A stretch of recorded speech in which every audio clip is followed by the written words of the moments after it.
When people talk about a Patrice Lumumba or a Kwame Nkrumah, for example, or Thomas Sankara, or even Sukarno, they always say that they were ahead of their time. But that's not true.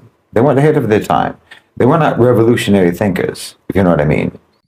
They were just incredibly astute, mature, sensible men with a very crystal clear understanding about how things should be. There was nothing futuristic or utopian in their visions. They just understood and identified exactly what had been done to Africa and what was being done to Africa. And they understood exactly what liberation and what sovereignty required. If they had been leaders in the West, no one would have called them revolutionary or even visionary. They just would have been regarded as logical, sound, rational, reasonable men who had an intricate understanding of economics and politics and basic fairness. I'm not saying this to slight them, not at all. I'm saying this to emphasize the heinous criminality of the Western power structure and how it has dealt with Africa.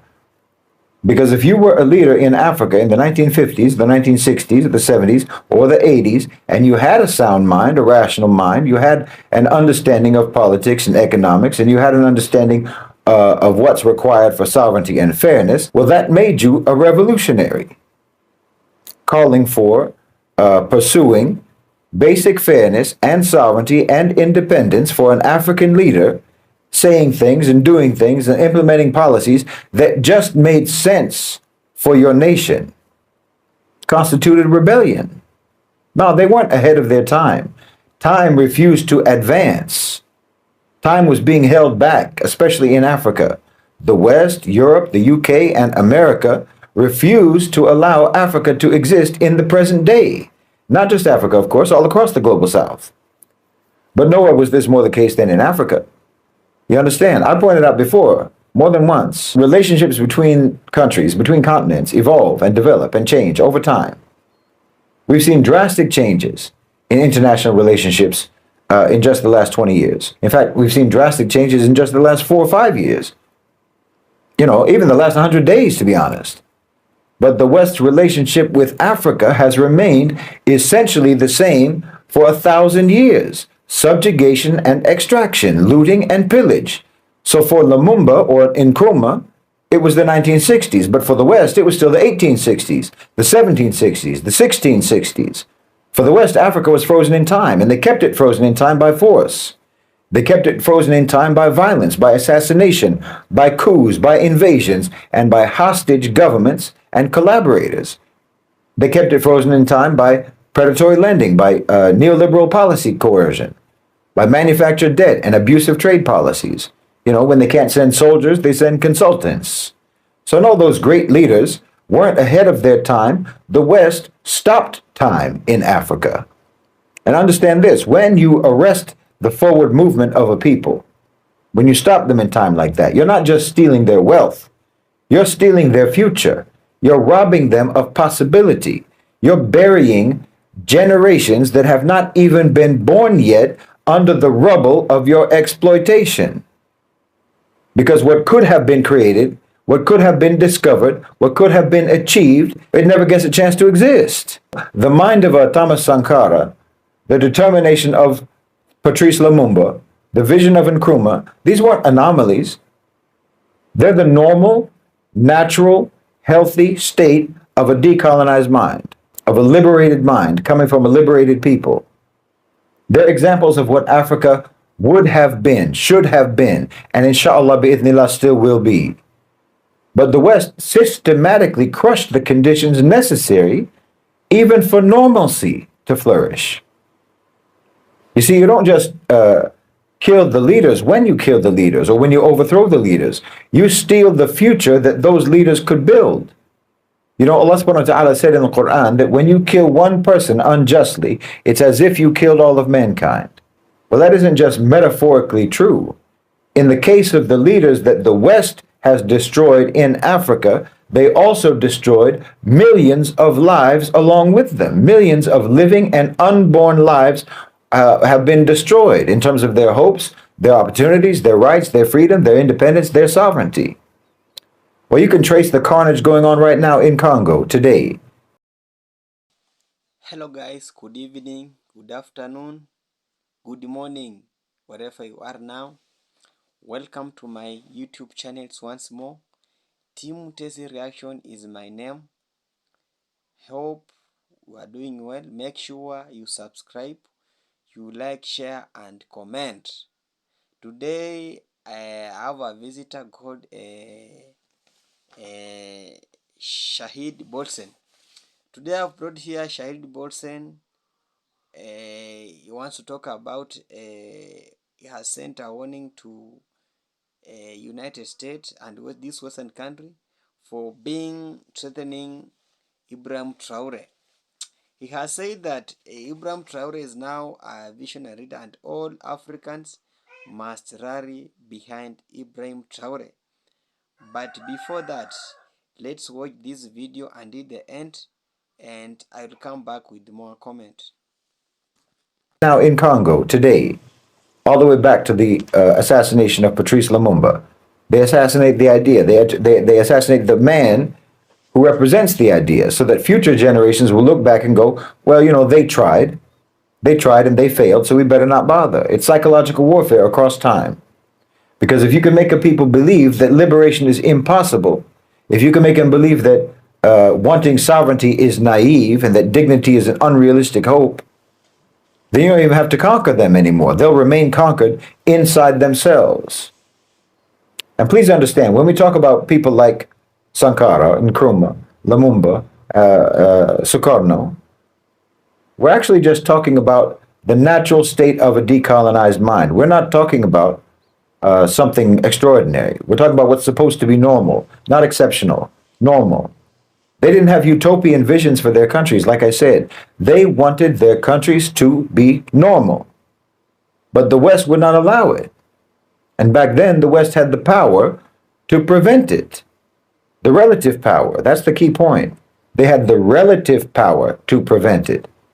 They had the relative power to steal Africa's future by prolonging its past by force. But as I've talked about many times, the West's relative power is receding. That old wolf still has fangs, but the global South is raising some young lions of their own today. They're reviving the spirit of Lumumba and Sankara and Nkrumah. Your grip on Africa is being pried open.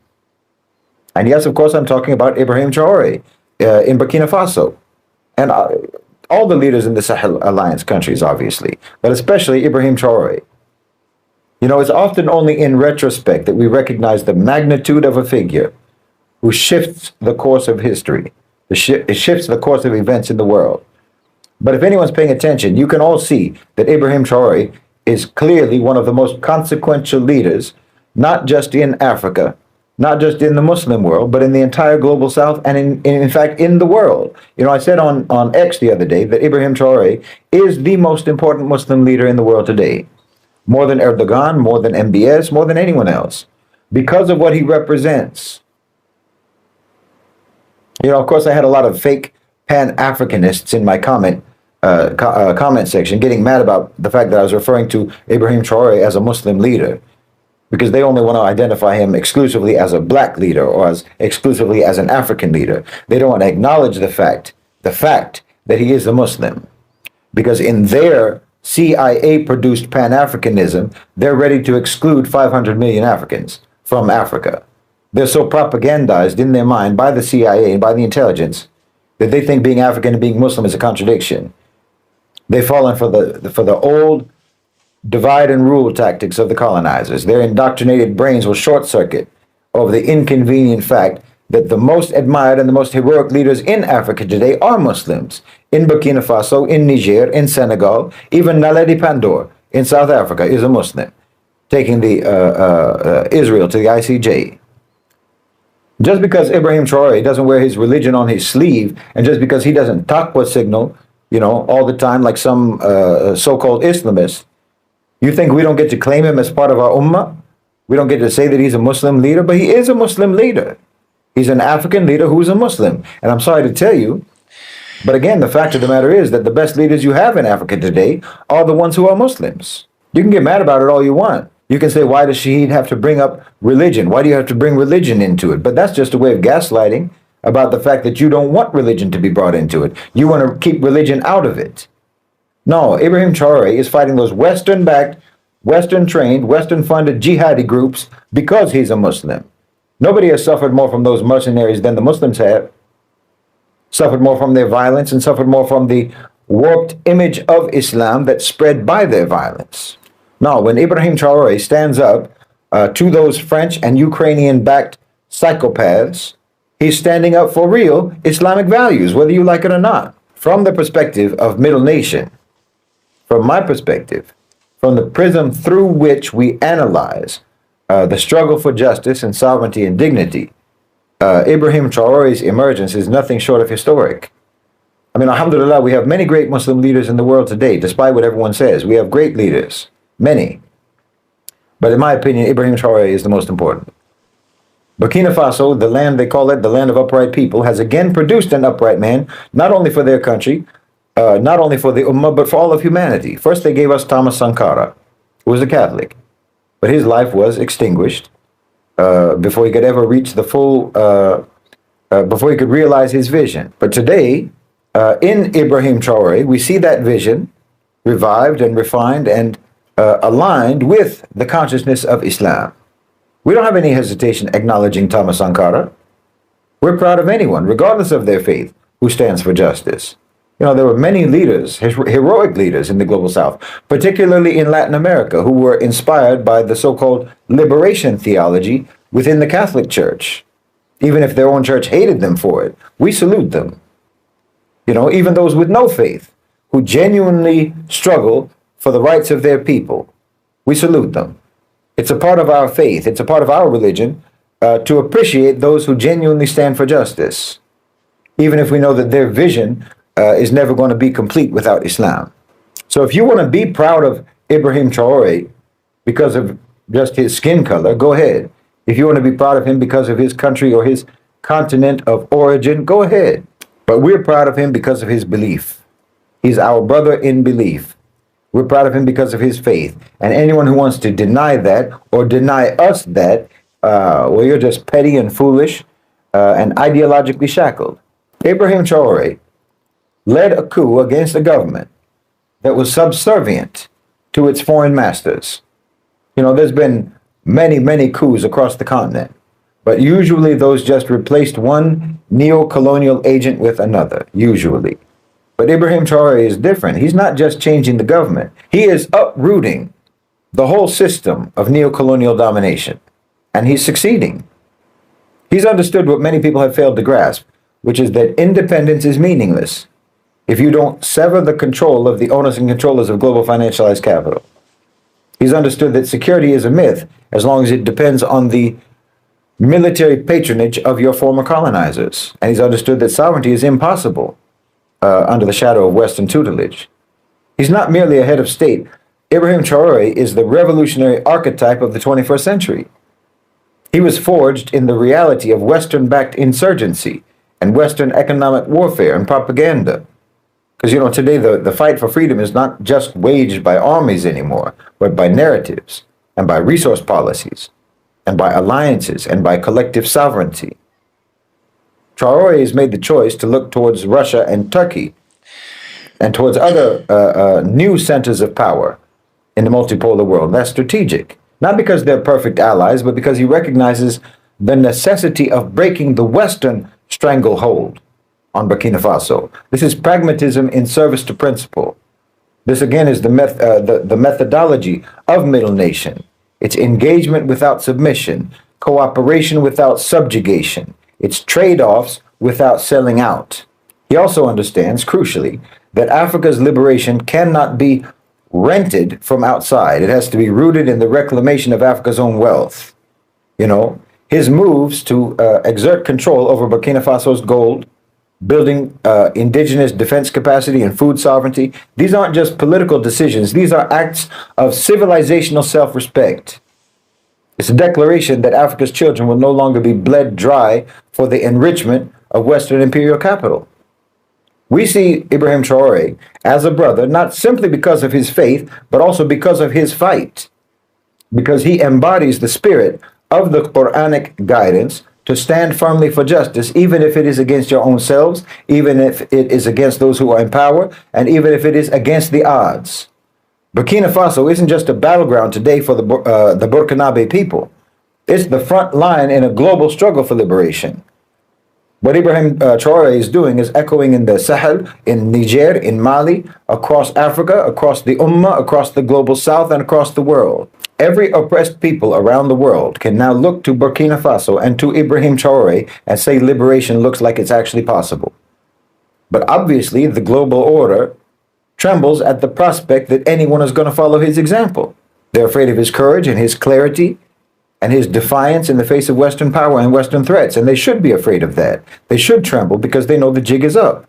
But we know that when they get scared, they get dangerous, and Ibrahim Traore is under severe threat. There's already been something like 20 attempts on his life since coming to power. They just stopped a coup from happening last week, organized by the Americans and by the French, right there in the French embassy. Because a free Africa is just something that that old wolf can't take. You know, they've been keeping Africa in the past for so long that they know that if they let Africa get away from them, then they're going to be the ones who are consigned to history. The chains that have been holding Africa down all this time are also the only things holding the West up. So now America has said that they want to arrest him. You know, they've already tried to take him out more than once, like I said. Now they're trying to smear him. They're trying to attack him. They sent the head of AFRICOM to the Ivory Coast a couple of days ago, which is a neighbor of Burkina Faso and which is known to have allegedly, anyway, participated in the killing of Thomas Sankara. Allegedly, they participated in the coups or helped to organize the coups against coup attempts against Ibrahim Traore. And the Western sycophantic leader that was overthrown by Ibrahim Traore is in exile in the Ivory Coast right now. So they're getting ready for something. Understand, Ibrahim Traore isn't just fighting insurgents and militants in the desert. No, every time he has to meet with some Western diplomat or politician or ambassador, he's fighting that same enemy. They're just wearing a suit and tie and meeting in some conference room or some embassy somewhere. But it's the same enemy that he's fighting in the desert. He doesn't have a meeting with any Western official except it's a kind of combat. Imagine. The same ones that are smiling at you from across the table, those are the same ones who are also paying mercenaries to kill you. That's why there's going to be a continent-wide protest at the end of this month. I think it's on the 30th. And I really hope that we'll see activists fill the streets all around the world, not just in Africa. It's a demonstration in support of Ibrahim Traore, in support of Burkina Faso, and it's a protest against American and Western threats against him.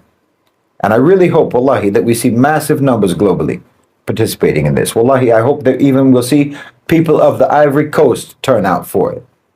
Listen, this is important.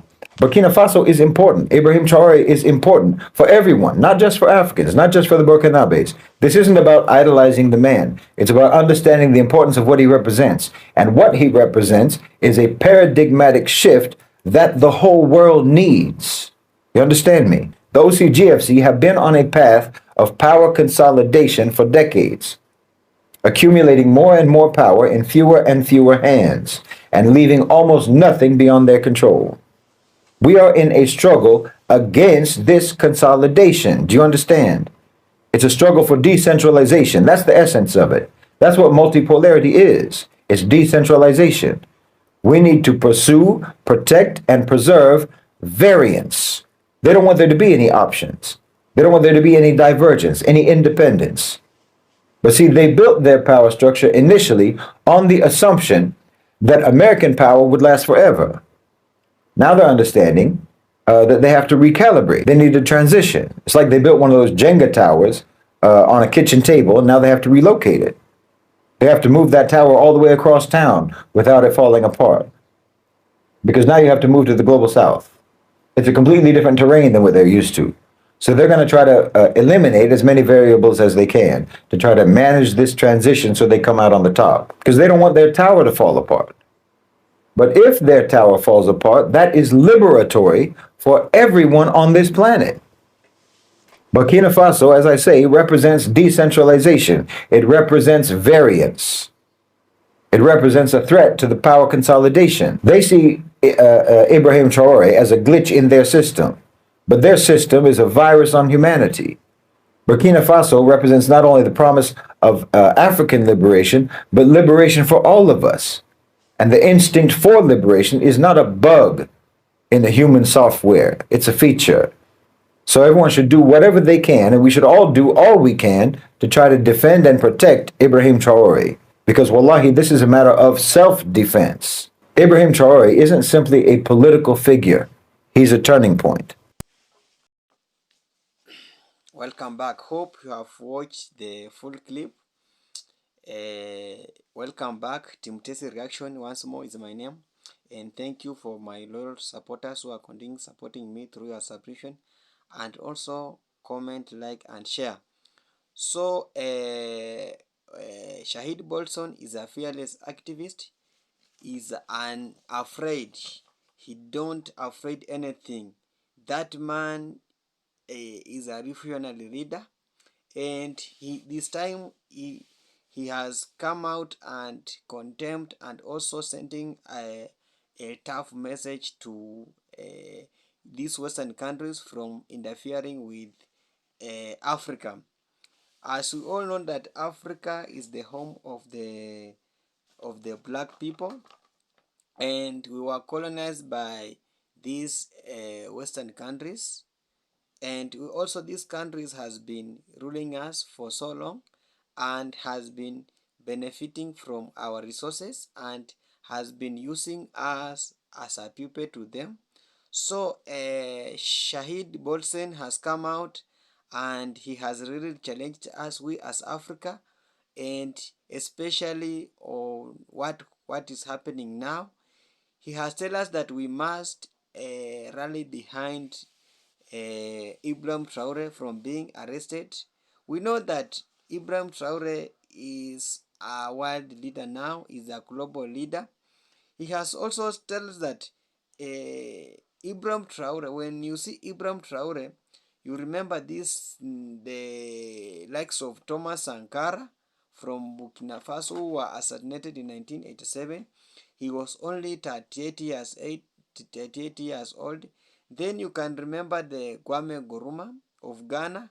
He was also assassinated at this stage. And also Patrice Lumumba of Congo. He was also assassinated by these Western countries.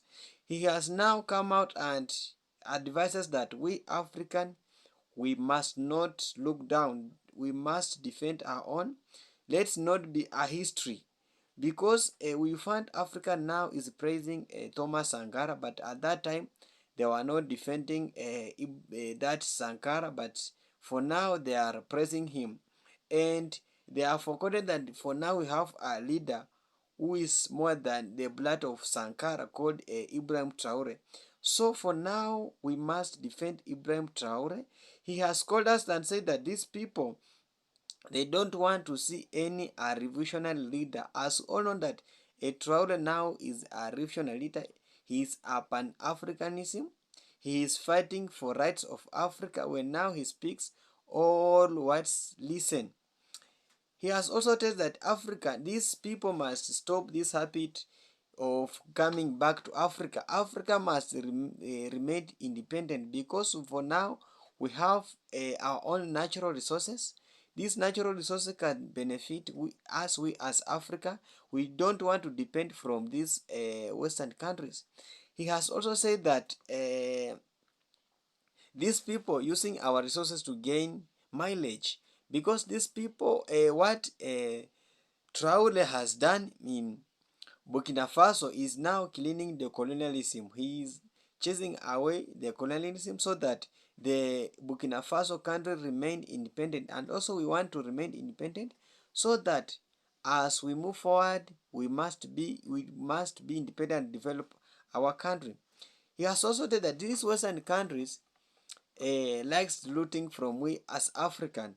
As we all know that these people, they loot us some resources, but when they go out with that resources, they come with an NGOs which is not helping us.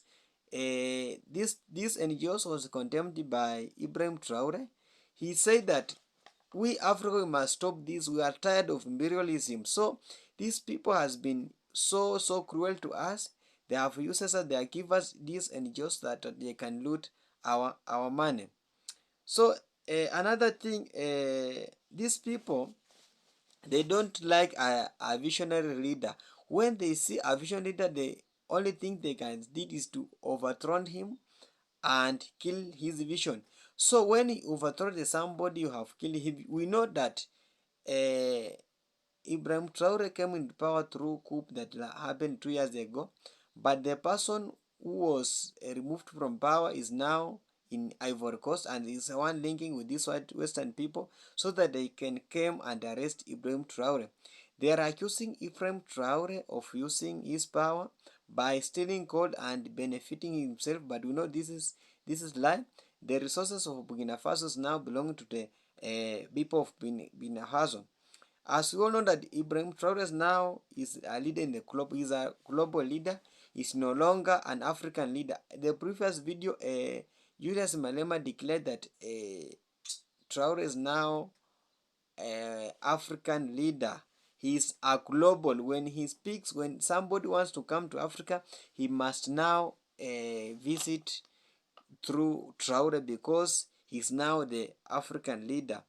So Shahid Bolson has also said that in Africa, Muslims has good leaders compared to Christian.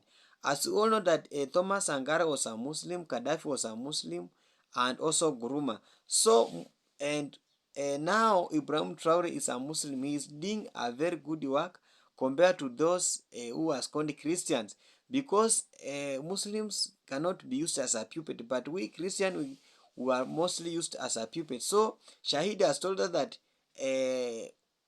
Ibrahim Traore qualified to be a world leader. So he is now a revolutionary in 24th centuries. Now Ibrahim Traore is a revolutionary in these 24th centuries as a leader, and he has sent a warning, and now most of countries are saying that liberation is possible. Most of countries believe that the liberation is impossible, but he has proven to the world that liberation is possible to the people. Niger and Mali all have followed the suit of Burkina Faso.